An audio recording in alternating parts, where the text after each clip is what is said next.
Chapter 8, Intervention. So we're transitioning um, into an aspect of program planning where we start to consider how we're going to meet the objectives that we have established. So basically, one of the things I've told you all along is when we put together an objective statement, it's going to include who, what's being changed, how much of a change, and by when. Right? And I made a point to emphasize that we're not thinking about how we're going to meet that objective. Well, in this particular chapter, now we're going to start thinking about that. Right? We have this list of objectives. How are we going to ensure those objectives are met over the course of the intervention? So in order to do that, we need to start thinking about what strategies are we going to utilize within the program. Okay, so start off. So an intervention, when we use the word intervention, that kind of implies that we've taken this health promotion program idea, we've done our needs assessment, we've established what our goal and objectives are, and now we're going to operationally define our approach at meeting those objectives. At that point, we start using the term intervention. So if we look at this definition, an intervention is an activity or set of activities to help achieve the outcomes stated in the goals and objectives, right? So we're focusing on how are we going to meet the objectives. For example, if we have an objective that says by week 2 of the program, all participants will know how to read a nutrition label. Okay, well, how are we going to move our target population from not knowing how to read a nutrition label to being able to read a nutrition label? So it's probably going to involve some health education, but we need to kind of flesh that out more. Okay, well, give me the specifics of what health education approach you're going to take. Now, when you are coming up with your choice of activities or strategies, right, at the very minimum, you want to apply a theory-based approach, meaning that you want to use the framework of a particular theory or set of theories or whatever you've selected to guide your decision. So if we're using the health belief model, okay, we know that in order for a person to select a health behavior that we're going to be suggesting, right, there has to be some sense of a threat that's established by perceived susceptibility and perceived severity of a consequence. Okay, so we have to identify what consequence is relevant to our target population and how we're going to instill that sense of severity and susceptibility. With experience, right, we're just drawing on, so perhaps you worked on another project where you worked with a similar population with similar health issues and behaviors and objectives and that sort of thing. What did you learn along the way? Very rarely do you land on all the appropriate strategies the first time around, right? They may sound good at the beginning, but when you go to implement, maybe there's some challenges that pop up. Well, you have an opportunity to learn from those challenges, right? Why were they challenges? How did you overcome those challenges? So experience can be very powerful, and there's nothing to say that you don't do a combination of both, right? If you possess experience and you've identified the theory or theories that you want to incorporate, well, utilize them together. The other thing to always keep in mind is that these programs occur between 2 points in time, a start time and an end time. Okay, and often you'll see that the end time is non-negotiable, right? There's going to be some instances you're approaching the end, and maybe there's an opportunity to apply for further funding, but in most cases, don't rely on that. Make sure you develop a plan that can be delivered and implemented within those 2 points in time. Effective and efficient. Okay, these two words should be considered anytime you are utilizing program resources, right?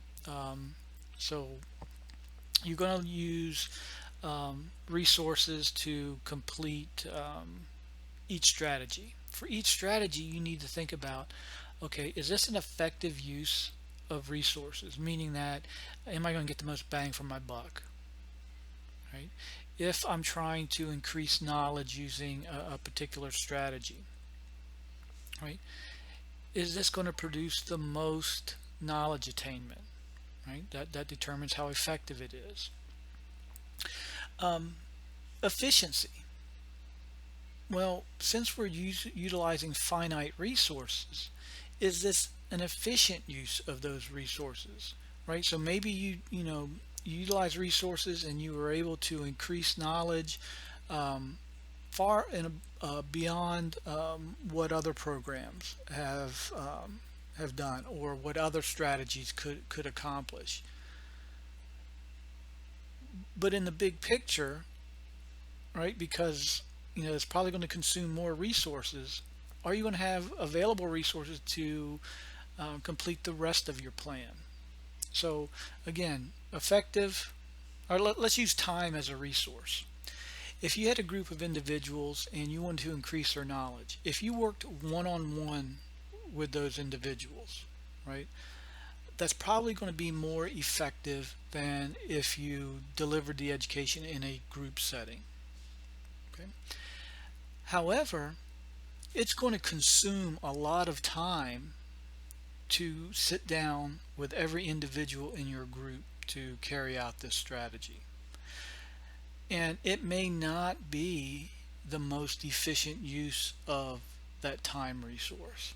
So again, two considerations, and you just have to find a happy medium, so that one, you're producing results, but two, you're not going through your resources too quickly, and you exhaust those resources before you've had a chance to address the other strategies. Now, in terms of strategies or activities, multiplicity and dose. Okay, multiplicity, that's going to be the variety of activities you plan to offer, or a variety of strategies you wish to employ in your program delivery. For example, you may want to utilize health communication, health education. Maybe you want to develop some policies to help you with what you're doing. Maybe you're going to do some environmental engineering or environmental change strategies. Well, the more strategies that you pull into your intervention, the higher the multiplicity.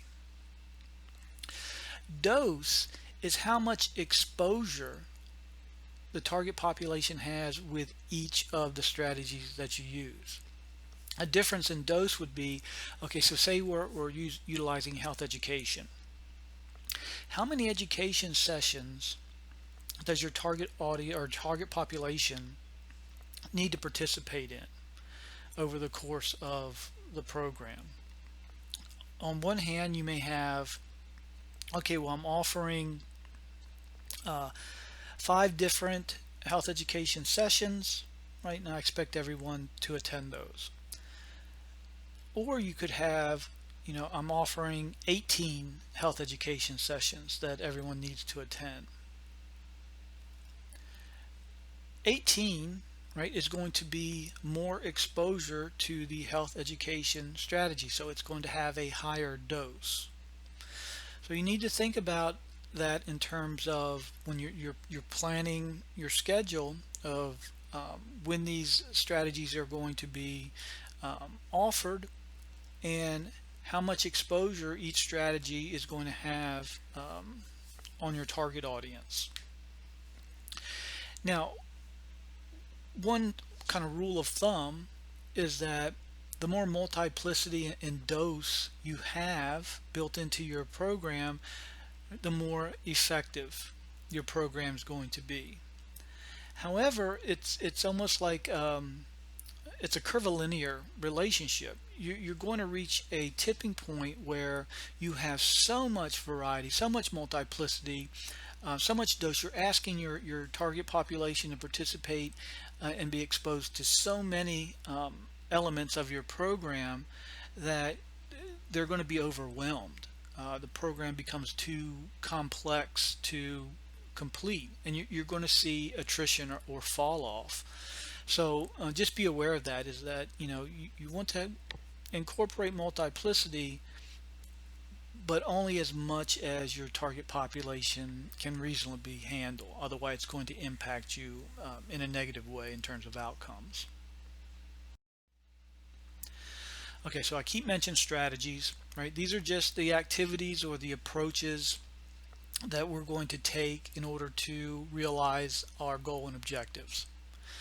CDC has a system of classification for strategies, and these are kind of the more common strategies that you find out there in the field, right? So health communication, right? There has to be an exchange of information from target population to program planners. How are you going to do that? Health education, right? If we're trying to increase knowledge, what's our approach to increasing knowledge in our target population? Do we want to utilize policy as a way to kind of forcibly suggest these are the actions and these are the decisions that you should be making? Environmental change, health-related community service. Here we're starting to involve the community and community resources and getting them involved in our program. Community mobilization, we'll speak briefly on that, but we'll get into it more in chapter 9. And and there are many other strategies. I'll give you kind of a little bit of an overview of some other strategies, but really in the back of your mind, really, the main consideration is, how am I going to meet each objective?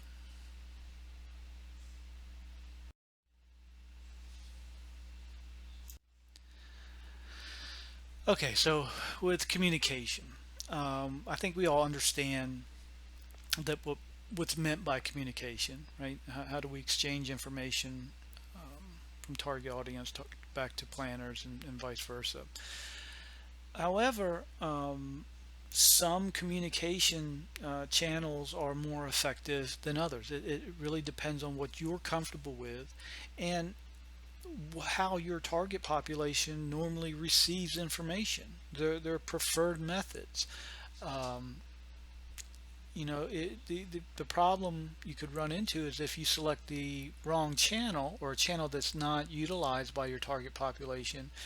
Are they truly getting the information that you're sending out, or are you receiving information back from your target population utilizing this channel that may not align with what your target population is comfortable with? So having said that, you want to select a channel that has a high penetration rate. Simply means that if you put out a message, right, what proportion of your target population actually receives that message? More cost effective and less threatening than other strategies. Yeah, I mean, it may be more cost effective um, depending on what you're doing. A lot of, if you utilize social media, a lot of those platforms are free. They can contain many subscribers or participants in that. um, it's something that a lot of people are comfortable with, but again, you want to make sure it is the appropriate channel for your target audience.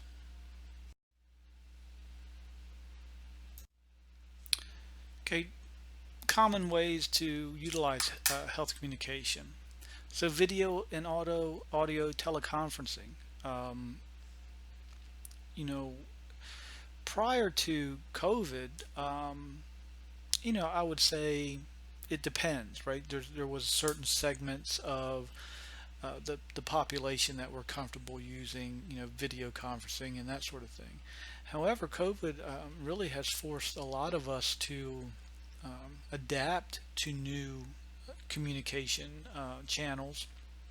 And, in the current situation, I would say that there are more people that are familiar with, at least, communicating via video conferencing.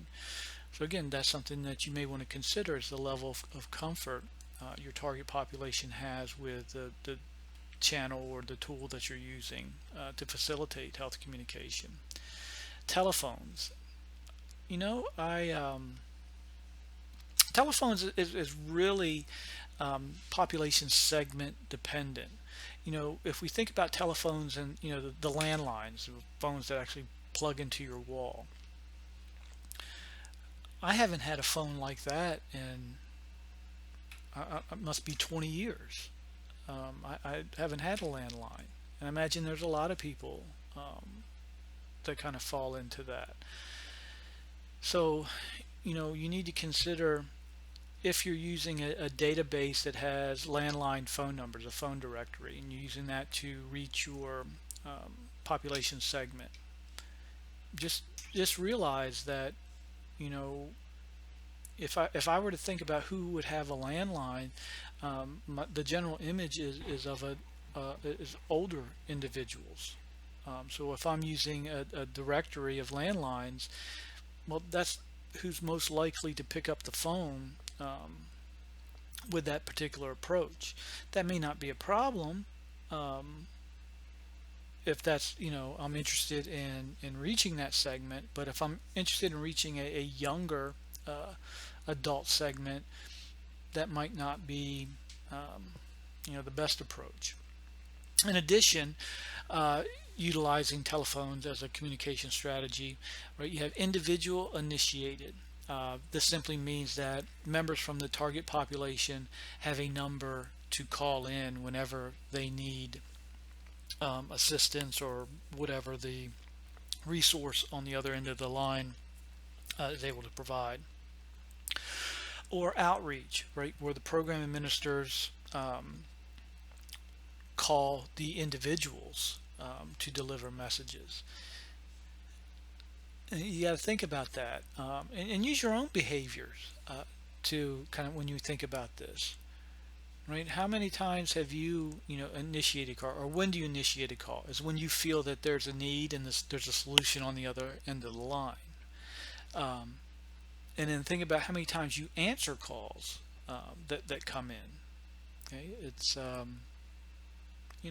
not a perfect way to communicate as much these days, because we simply have so many other ways that we communicate.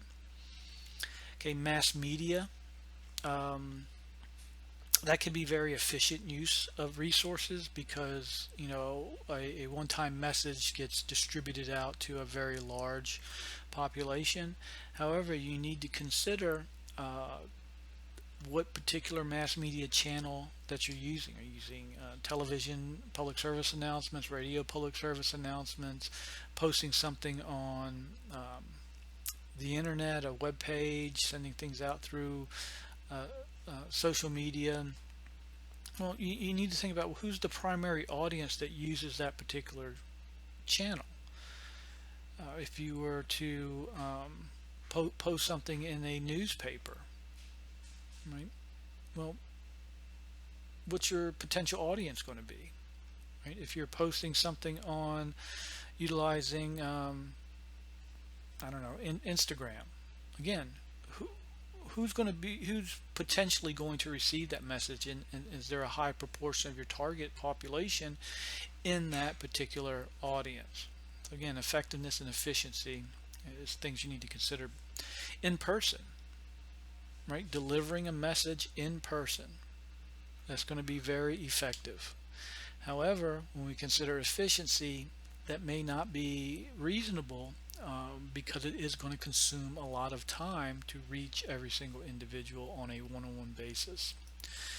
Printed materials, again, you need to think about your audience, but you also need to think about how we go about getting printed materials prepared for distribution. Right, there's usually a setup fee involved. You have to identify a printer, depending on the quality of paper, how many colors, that goes into it. But one of the drawbacks to printed material is that typically we buy in high quantities to reduce the overall cost. But what happens when some of the information changes and you still have boxes of printed materials to distribute? So the printed materials you have, there's information in there that's no longer applicable or no longer the case. That becomes very problematic. What do you do at that point? Computers, internet, tailored emails. Again, use of technology is great as far as reaching people, but there are so many options and so many preferences using technology that some forms of technology are better at reaching certain groups than others. So again, you have to know how your target population is consuming information, and you need to tap into the most common forms that they utilize. Right? So I keep saying channel, and that's what I mean when we're talking about health communication. Basically, what pathway are we using to get that information exchanged between the target population and the program administrators?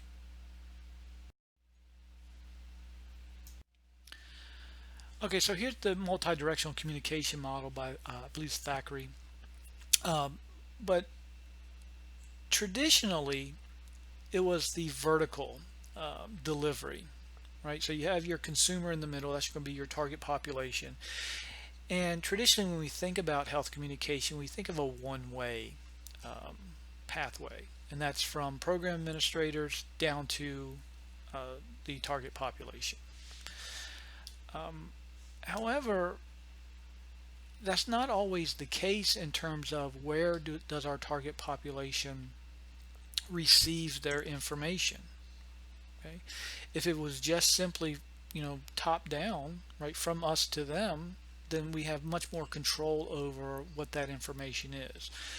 But what the multi-directional communication model suggests is that there are other ways that the target population receives information, and some things are beyond our control. For example, the horizontal side-to-side information. So this information they're just sharing with one another, right?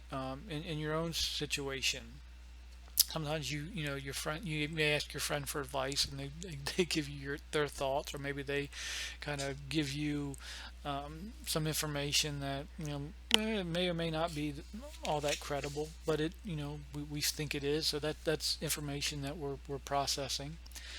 If we look at bottom-up user-generated messages, the best example I can think about is there was a social media campaign that Owls Care, right, that's the student health promotion group on campus, did. And basically they used, I believe it was Instagram, and they posted a question.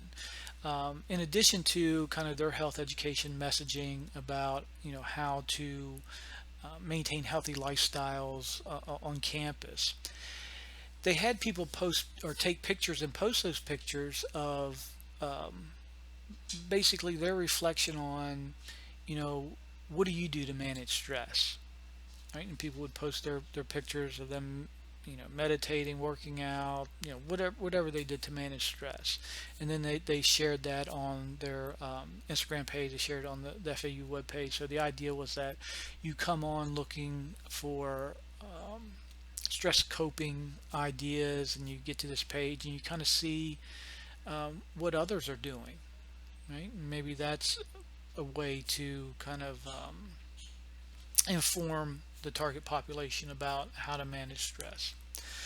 And then the other one is information seeking, and that's where the target population, probably they're going to be using Google searches to answer their questions.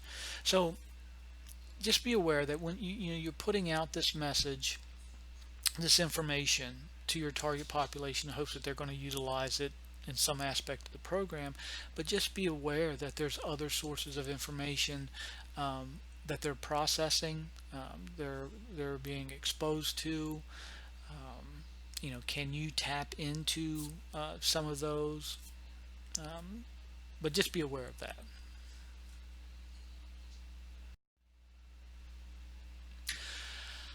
Okay, so 5 basic communication channels. So we have the intrapersonal channel, and this is more related to one-on-one. So like when you enter the healthcare system and you sit down with your healthcare professional, right? It's probably going to be a one-on-one. You're able to ask questions, and they can deliver information. Health coaches, right? Typically, it's a one-on-one situation. Hotline, so that's going to be individual initiated. So the person calls into a hotline or a helpline, whatever it is, but they're able to ask specific questions, receive specific answers. Again, think of all of these in terms of efficiency and effectiveness.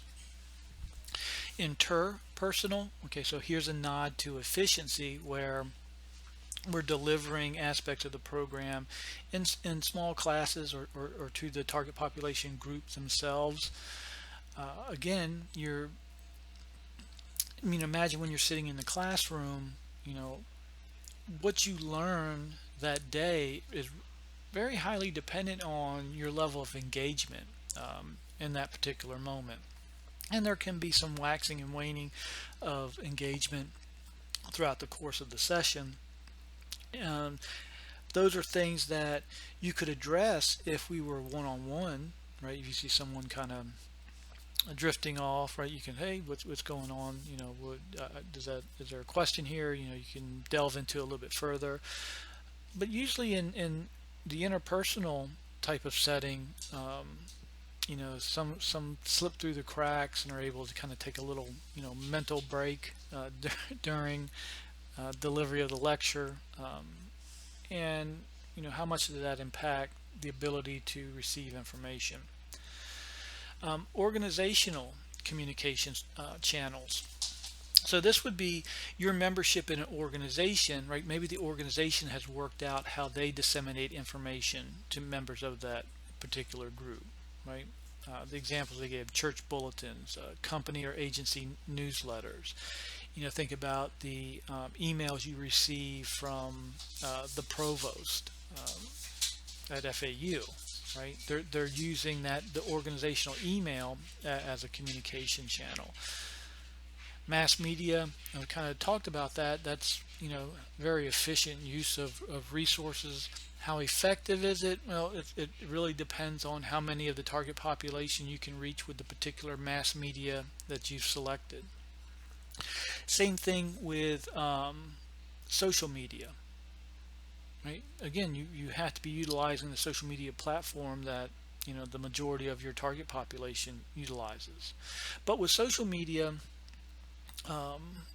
and I guess for some of these other ones, if you're using technology, well, there's some benefits to that.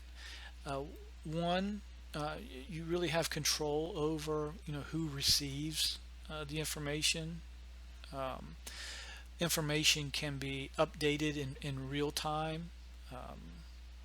Just going in, editing the page, the post, whatever the format is.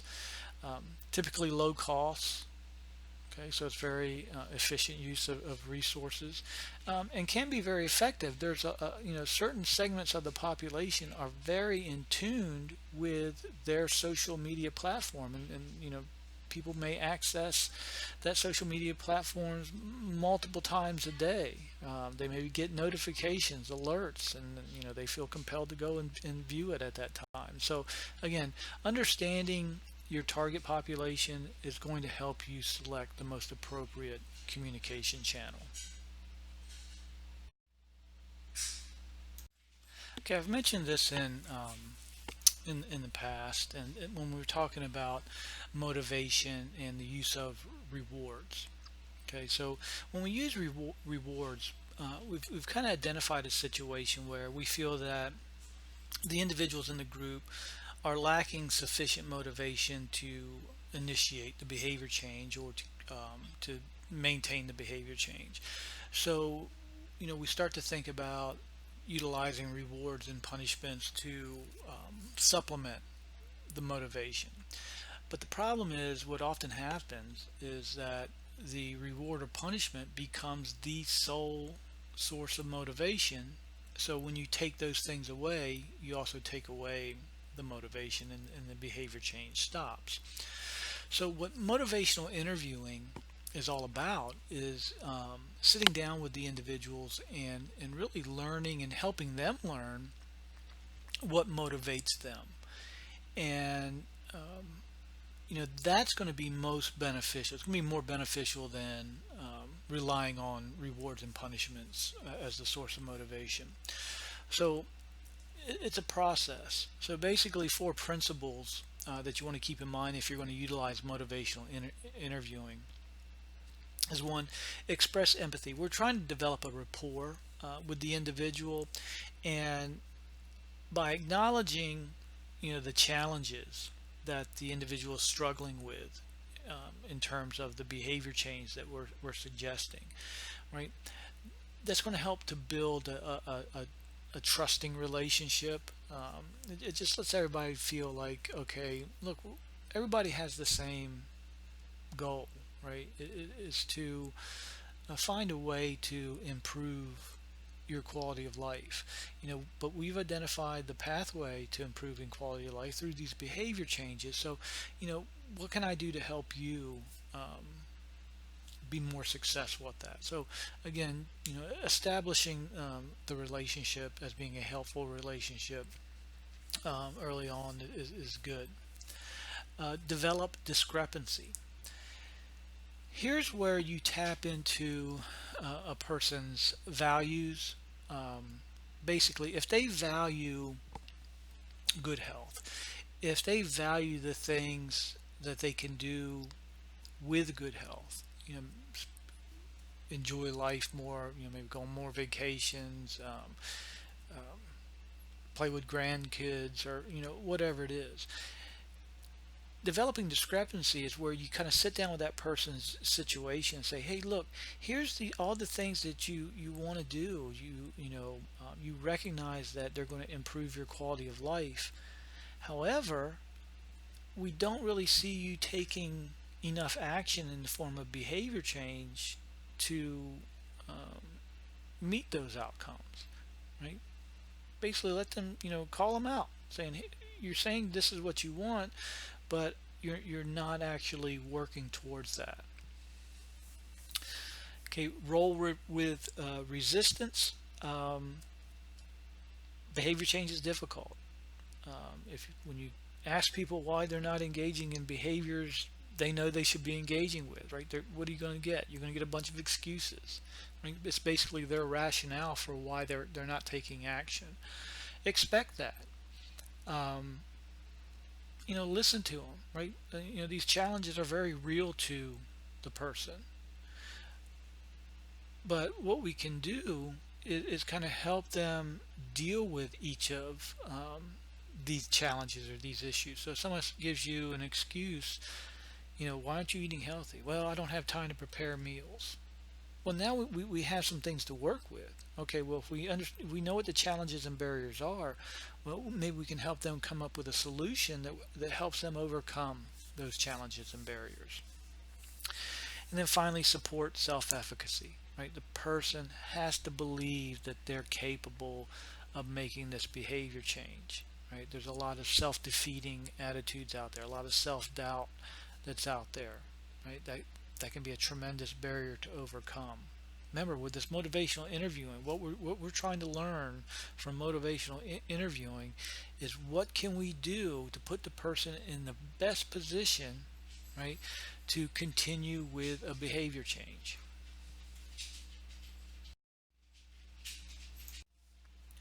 Okay, so you want to use social media. The book suggests utilizing the acronym POST as you kind of think about how you're going to utilize social media, which ultimately helps you decide, well, what platform am I going to use.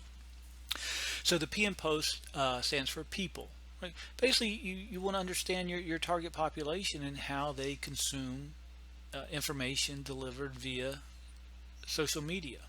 Okay, what platforms are they using? How are they utilizing each platform? The objectives. What are you trying to accomplish, or what are you trying to communicate using this platform? Right? How, can you use this platform to deliver the message in the way that you want to? Okay, strategies. Okay, so how are you going to use the platform? So if we're utilizing, Facebook, right? Well, what aspects or what utilities of Facebook are we going to utilize? If we're using TikTok, okay, how are we, how do you utilize TikTok in a way to reach your uh, target population, right? Do they have to subscribe to your TikTok account? Can you recruit via your TikTok account? Is there like a general population option?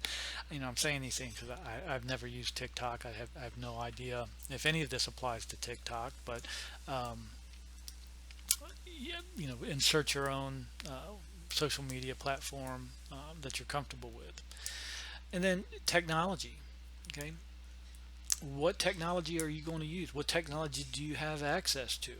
Is your target population, do they have access to the same technology? So all those things. So, not only do you have to come up with a message, but you and identify the channel, but you have to be comfortable utilizing that particular channel in a way that's going to be an effective use of your time that you put into kind of crafting these messages.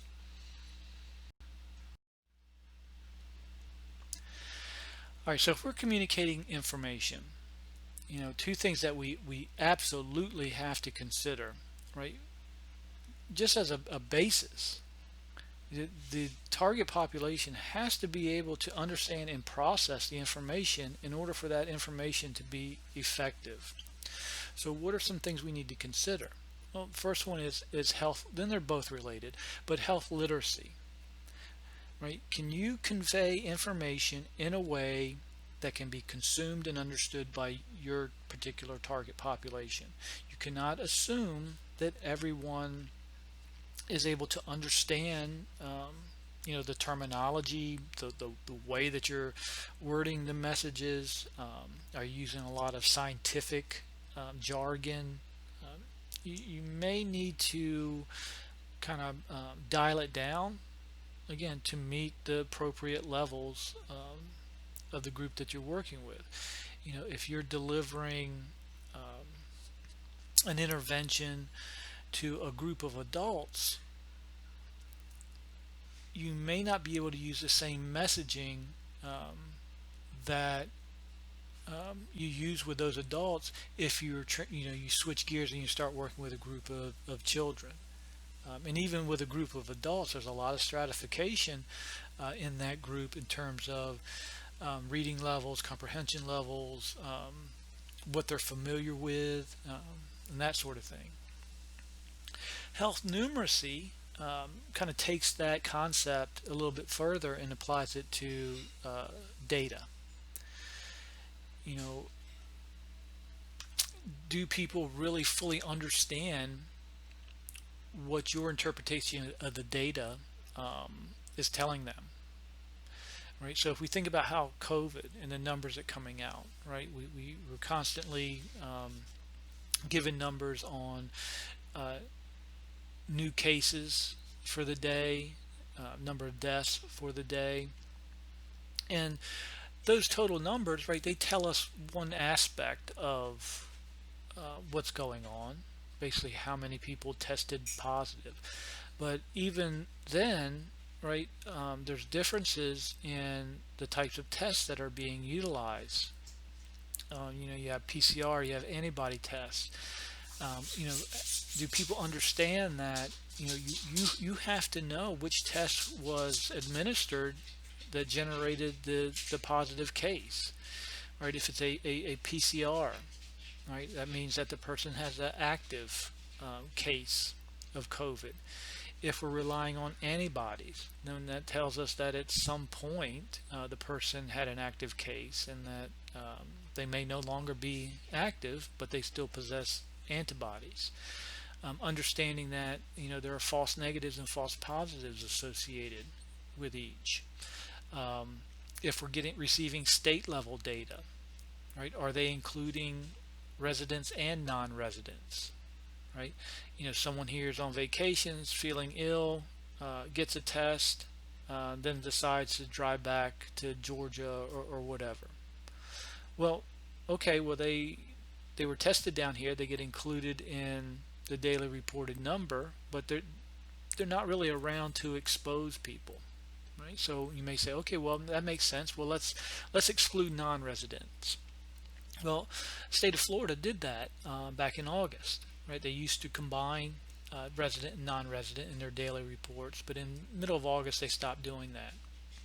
And you say, okay, well that makes sense because if a person's not around and they're not part of the chain of infection, then I don't know if they should be included. Well, then you have to start thinking about, well, what about college students that are out of state? They're non-residents. Okay, but they're also living in the towns that the school's in. If they're positive, then they're part of the chain of infection. So again, understanding what the numbers mean and what to do with those numbers, what the numbers are telling us. We shifted over to percent positivity. That included the number of tests given, and then we receive a proportion of those tests that are positive, right? You see those numbers thrown around. Again, can people consume that information and utilize it in the appropriate way? So in general, people typically don't like working with numbers. So how can you convey what the message the numbers are telling us in a way that is more easily consumed by the target population, right? So that's something that you need to consider, because what you're delivering in terms of message may be factually correct, but if your target population can't process that information, then what benefit have you done or have you achieved by sending out that information in that particular format? Just some general principles about learning and working with an audience. And this is especially true with some of these health promotion programs. People will be coming from different backgrounds, different abilities, different just experiences in the classroom, but just some things to consider. Appealing to multiple senses. People have different ways of learning, and what you're trying to do is to encourage engagement with the material. So adding things in to uh, grab people's attention is always something that you can include. Get the learner active in the learning process. When people just sit there in the classroom, you often wonder if they're even following along, or what they're doing. The tendency now is for students to sit in the classroom with their laptops open, and who knows what they're doing. So um, posing questions to the group, picking on people to respond to those questions is again helping to get them engaged. Limiting distractions, picking a setting that is quiet, making sure they're ready to learn.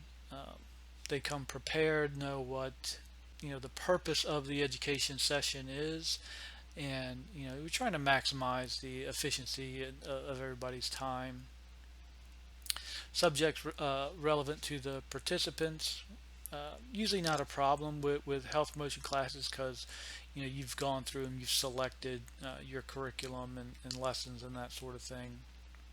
Use repetition, especially if you want to emphasize certain topics or certain terms. using it over and over again kind of is a signal that this is probably something that you'll see again. Make sure learning is recognized and encouraged. Again, having some assessments, getting people to test their knowledge. Move from simple to complex concepts, especially if a foundational understanding is required before you move on to more advanced understanding. Make the concept applicable to several settings, generalized. Um, the use of examples, especially use of examples that people can relate to, and find an appropriate pace. You're still working within the time frame that you have, right? Your starting point, your ending point, and you're trying to fit in activities. You just make sure that you're not overwhelming your audience.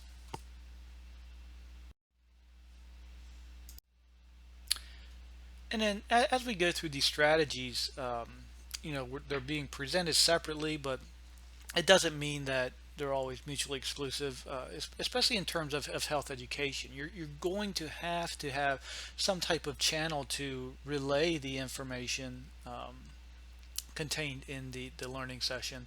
So, you also have to consider some of the communication strategies as well. Um, some terminology that you want to be familiar with and associate with health education. The curriculum, basically the overview of the entire lesson plan that you're trying to deliver. What's the end result? What is the total amount of knowledge that you're trying to affect? The scope of the material that you present. So if you're doing a nutrition education seminar with the idea that, okay, the target population needs to have this kind of baseline level of knowledge in order to be able to read a nutrition label, you may not need to go into all the fine detail that we would cover in a nutrition specific, say, college level course, where we start talking about micro and macronutrients, the way that carbohydrates are processed into energy. You just may need to mention carbohydrates and kind of describe some of the foods that are considered carbohydrates so that they can recognize them when they need to apply the information. The sequence, again, if there's foundational information that the target population needs to understand before moving on to complex, well, then the foundational information needs to be presented first. And then unit plan, basically, what are you how the totality of how everything works together, um, and then within that unit you break it into smaller pieces or lessons that you plan to cover with each session. Have your lesson plan. Okay, you have an hour to deliver the session. Can you cover all the material in an hour at an appropriate pace? And then, what other kind of learning dynamics do you want to explore in your session? Do you want to use the traditional lecture discussion type of format? Do you want to use group learning?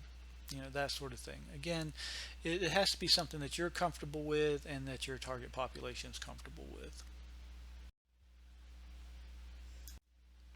Okay, Gagne's invents of instruction. Gagne's an education person.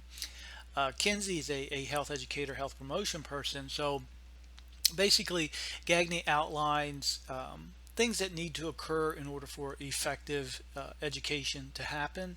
And Kinsey just kind of takes those events of instruction and adapts it to a health education centric lesson plan. Gaining attention, right? It all comes back to engagement. Here, conveying the health threats and benefits, right? But think about how this works. If it's going to be a health threat or it's going to be a benefit, right, the student has to recognize, okay, that's pertains to me. So, going back and selecting relevant health consequences to your target population is going to help you gain attention. Present stimulus material.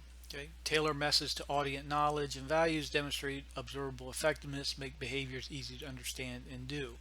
So again, you want to kind of tailor your session to the needs and abilities of your target audience or target population. Provide guidance. Really, this is more along the lines of making sure that everyone knows what the expectations are. Elicit performance and provide feedback. That'd be quizzes and testing of knowledge.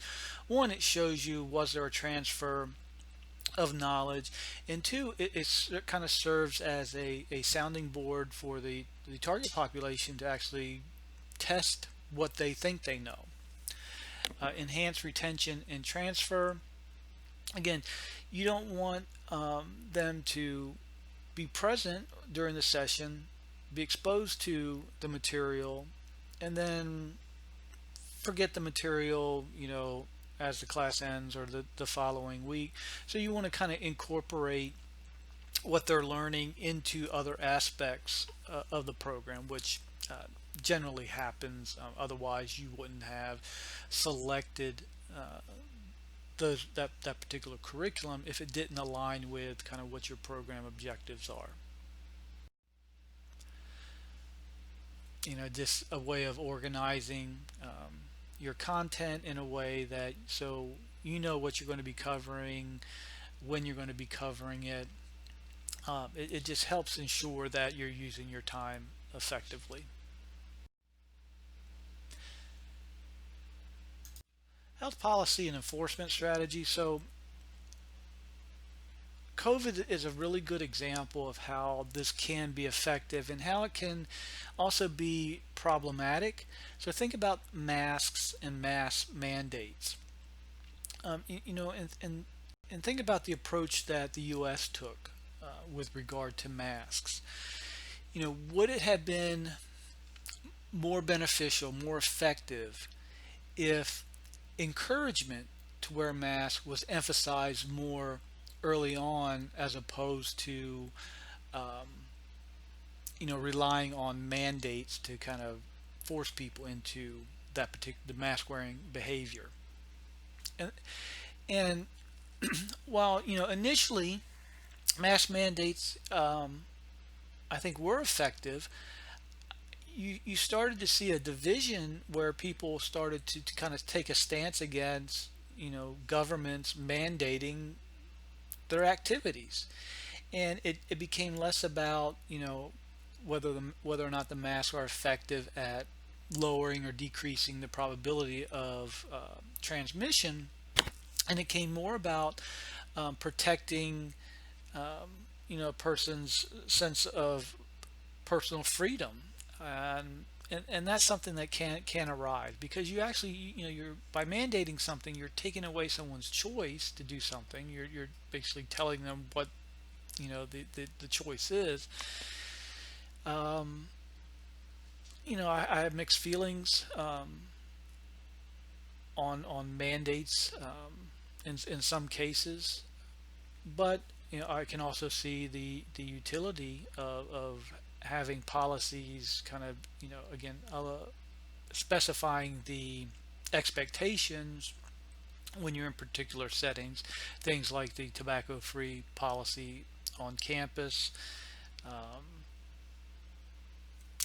But again, just be reminded that you could be met with resistance as soon as you start taking choices away from individuals.